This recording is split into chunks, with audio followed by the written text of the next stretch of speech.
ಎಲ್ರಿಗೂ ನಮಸ್ಕಾರ. ನೋಡಿ, ಇವತ್ತಿನ ಒಂದು ವಿಡಿಯೋದಲ್ಲಿ ಒಂದು ಇಂಪಾರ್ಟೆಂಟ್ ಮಾಹಿತಿಯನ್ನು ನೀಡ್ತಾ ಇದ್ದೇನೆ. ನಾನೀಗ ತಾಳು ಬೆಟ್ಟದಲ್ಲಿದ್ದೇನೆ. ತಾವು ವೀಕ್ಷಣೆ ಮಾಡಿ. ಬಹುಶಃ ನನಗೆ ಈ ವರ್ಷ ಮಹಾಶಿವರಾತ್ರಿ ಹಬ್ಬದ ಪ್ರಯುಕ್ತ ಮಾದಪ್ಪನ ಬೆಟ್ಟಕ್ಕೆ ಹೋಗ್ತಕ್ಕಂಥ ಅವಕಾಶಗಳನ್ನು ಕೊಟ್ಟಿಲ್ಲ ಭಗವಂತ. ಕಾರಣ ಏನಂತ ಗೊತ್ತಿಲ್ಲ.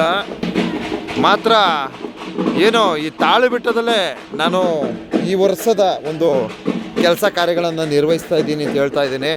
ವಿಶೇಷವಾಗಿ ಒಂದು ಮುಖ್ಯ ಮಾಹಿತಿ ಏನಪ್ಪ ಅಂದರೆ, ನೋಡಿ, ದ್ವಿಚಕ್ರ ವಾಹನ ಸವಾರರು ಈಗಾಗಲೇ ಏನೋ ರಂಗಸ್ವಾಮಿ ಒಡ್ಡ ತನಕ ಹೋಗಿ ವಾಪಸ್ ಬರ್ತಾಯಿದ್ದಾರೆ. ಯಾಕೆಂದರೆ ಚಿರತೆ ಹಾವಳಿಗೆ ಒಳಪಟ್ಟಿದ್ದಾರೆ ಅಂತ ಹೇಳೋದಕ್ಕೆ ಬಯಸ್ತೇನೆ. ಏನಾಗಿದೆ ಅಂತಂದರೆ, ಹೋದವ್ರಿಗೆಲ್ಲ ಚಿರತೆ ಕಾಣಿಸ್ಕೊಳ್ತಾ ಇದೆ. ಏನು ನಮ್ಮ ರಂಗಸ್ವಾಮಿ ಒಡ್ಡು ಏನಿದೆ ಅಲ್ಲೂ ಸಹ ಚಿರತೆ, ಹಾಗೆ ಇಲ್ಲಿ ಹೋದರೆ ಕೋಣಂಕೆರೆಯಲ್ಲೂ ಸಹ ಚಿರತೆ ಅಂತ ಹೇಳ್ತಾ ಇದ್ದಾರೆ. ಈ ರೀತಿಯ ಒಂದು ಹೇಳಿಕೆಗಳು ಸಿಗ್ತೈತೆ. ಇವತ್ತಿನ ಒಂದು ವಿಡಿಯೋದಲ್ಲಿ ನಾನು ಎಲ್ಲ ಪಾದಯಾತ್ರೆ ಭಕ್ತಾದಿಗಳಿರ್ಬೋದು, ಹಾಗೆ ದ್ವಿಚಕ್ರ ವಾಹನ ಸವಾರರಿರ್ಬೋದು, ತಮಗೆ ತಿಳಿಸ್ತಕ್ಕಂಥ ವಿಶೇಷವಾದ ಮಾಹಿತಿ ಏನಪ್ಪ ಅಂದರೆ, ಈಗಾಗಲೇ ಕೌದಳ್ಳಿ ಗ್ರಾಮದಲ್ಲಿ ದ್ವಿಚಕ್ರ ವಾಹನಗಳಿಗೆ ನಿರ್ಬಂಧವನ್ನು ಒಡ್ಡಲಾಗಿರ್ತದೆ, ನಿಷೇಧವನ್ನು ಮಾಡಲಾಗಿರ್ತದೆ. ದಯವಿಟ್ಟು ತಾವು ಏನು ಬೇರೆ ಕಡೆಗಳಿಂದ ಬೇರೆ ದಾರಿ ಮಾರ್ಗಗಳನ್ನು ಅನುಸರಿಸಿ ತಾವು ಏನಾದರೂ ಸ್ವಾಮಿಯವರ ಸನ್ನಿಧಿಗೆ ನಾನು ಟೂ ವೀಲರ್ಲೇ ಹೋಗಬೇಕು ಹಾಗೆ ಅಂದ್ಕೊಂಡು ಬಂದರೆ ನಿಮಗೆ ಚಿರತೆಯ ಒಂದು ಸಮಸ್ಯೆ ಇರ್ತದೆ. ದಯವಿಟ್ಟು ಅರ್ಥ ಮಾಡ್ಕೊಳ್ಳಿ. ಹಾಗೆ ವಿಶೇಷವಾಗಿ ಪಾದಯಾತ್ರೆ ಭಕ್ತಾದಿಗಳು, ನೀವು ಯಾವುದೇ ಕಾರಣಕ್ಕೂ ಕೌದಳ್ಳಿಯಿಂದ ಮುಂದೆ ಹಾಗೆ ತಾಳ್ಬೆಟ್ಟದಿಂದ ಮುಂದೆ ಪಾದಯಾತ್ರೆಯನ್ನು ಮಾಡ್ತಕ್ಕಂಥದ್ದನ್ನ, ರಾತ್ರಿ ಸಂಚಾರವನ್ನು ಮಾಡ್ತಕ್ಕಂಥದ್ದನ್ನ ಮಾಡೋಕ್ಕೆ ಹೋಗಲೇಬೇಡಿ. ಹಾಗೆ ಇನ್ನೊಂದು ಜಾತ್ರೆ ಮುಗಿದ ನಂತರ ನಿಮಗೆ ಹಗಲ ಹೊತ್ತಲ್ಲೂ ಸಹ ಪಾದಯಾತ್ರೆಗೆ ನಿರ್ಬಂಧವನ್ನು ಒಡ್ಡಲಾಗುತ್ತೆ ಅಂತ ಹೇಳೋದಕ್ಕೆ ಬಯಸ್ತೇನೆ. ಆದ್ದರಿಂದ ದಯವಿಟ್ಟು ಹಗಲೊತ್ತಲ್ಲೂ ಸಹ ಒಬ್ಬೊಬ್ಬರೇ ಇಬ್ಬಿಬ್ಬರೇ ಈ ರೀತಿ ಪಾದಯಾತ್ರೆಯನ್ನು ಮಾಡಬೇಡಿ ಅಂತ ಈ ಒಂದು ಮೆಸೇಜನ್ನು ನೀಡ್ತಾ ಇದ್ದೀನಿ ಕಣ್ರಪ್ಪ.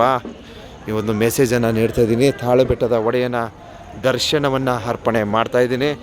ಬಹುಶಃ ಭಗವಂತ ನನ್ನನ್ನು ಕಾಪಾಡೋಕ್ಕೇನೋ ಈ ಬಾರಿ ನನ್ನ ಬೆಟ್ಟಕ್ಕೆ ಕರೆಸ್ಕೊಂಡಿಲ್ಲ, ತಾಳು ಬೆಟ್ಟದಲ್ಲಿ ಹಾಕ್ಬಿಟ್ಟವ್ರೆ ಮಹದೇಶ್ವರರು. ಶಿಶು ಮಗನೇ, ನೀ ತಾಳು ಬೆಟ್ಟದಲ್ಲೇ ಇರೋ ಅಂತ ಅಂದ್ಬಿಟ್ಟು ಇಲ್ಲೇ ಹಾಕ್ಬಿಟ್ಟವ್ರೆ.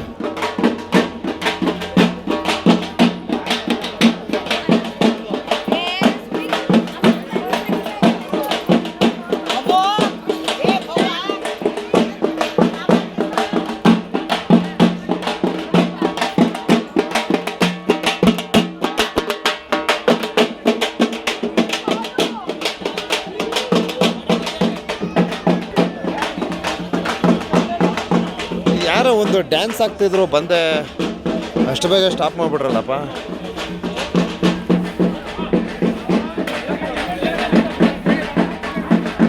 ತಾಳು ಬೆಟ್ಟದ ಒಡೆಯನ ದರ್ಶನವನ್ನು ಕಣ್ತುಂಬ್ಕೊಳ್ಳಿ. ನನಗೆ ಎಲ್ಲೋ ಬಹುಶಃ ಈ ವರ್ಷ ತಾಳು ಬೆಟ್ಟದಲ್ಲೇ ಎಲ್ಲ ವೀಡಿಯೋಗಳು ಮಾಡಬೇಕು ಅನಿಸುತ್ತೆ. ಹೋದ ವರ್ಷ ಎಲ್ಲ ಸ್ವಾಮಿಯವರ ಸನ್ನಿಧಿಯ ಎಲ್ಲ ವೀಡಿಯೋಗಳನ್ನ ಮಾಡಿದ್ದೆ.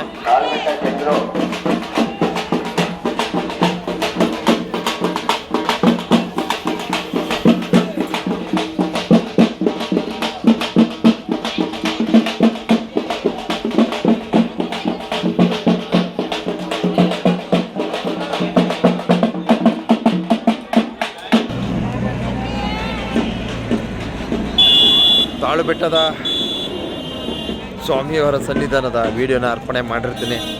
ನಾಳೆ ಬೆಳಗ್ಗೆ ನೋಡೋಣ, ಸಾಧ್ಯವಾದರೆ ಬೆಳಗಿನ ಸಮಯ ಸ್ವಾಮಿಯವರ ಸನ್ನಿಧಾನಕ್ಕೆ ಭೇಟಿ ನೀಡಿ ಒಂದಷ್ಟು ವಿಡಿಯೋಗಳನ್ನು ಅರ್ಪಣೆ ಮಾಡ್ತೀನಿ. ದಯವಿಟ್ಟು ಪಾದಯಾತ್ರೆ ಭಕ್ತಾದಿಗಳು ರಾತ್ರಿ ಸಂಚಾರವನ್ನು ಮಾಡಬೇಡಿ, ಹಾಗೆಯೇ ಹಗಲು ಸಂಚಾರವನ್ನು ಸಹ ಮಾಡಬೇಡಿ. ಪಾದಯಾತ್ರೆಯೇ ಸದ್ಯಕ್ಕೆ ನಿಮ್ಮ ಸ್ವಇಚ್ಛೆಯಿಂದ ನಿಷೇಧ ಮಾಡ್ಕೊಳ್ಳಿ ಅಂತ ಈ ಸಂದೇಶವನ್ನು ನೀಡ್ತಾ ಇದ್ದೀನಿ. ದ್ವಿಚಕ್ರ ವಾಹನ ಸವಾರರು ಯಾವುದೇ ಕಾರಣಕ್ಕೂ ರಾತ್ರಿಯಲ್ಲಿ ಬರೋದಕ್ಕೆ ಹೋಗಬೇಡಿ.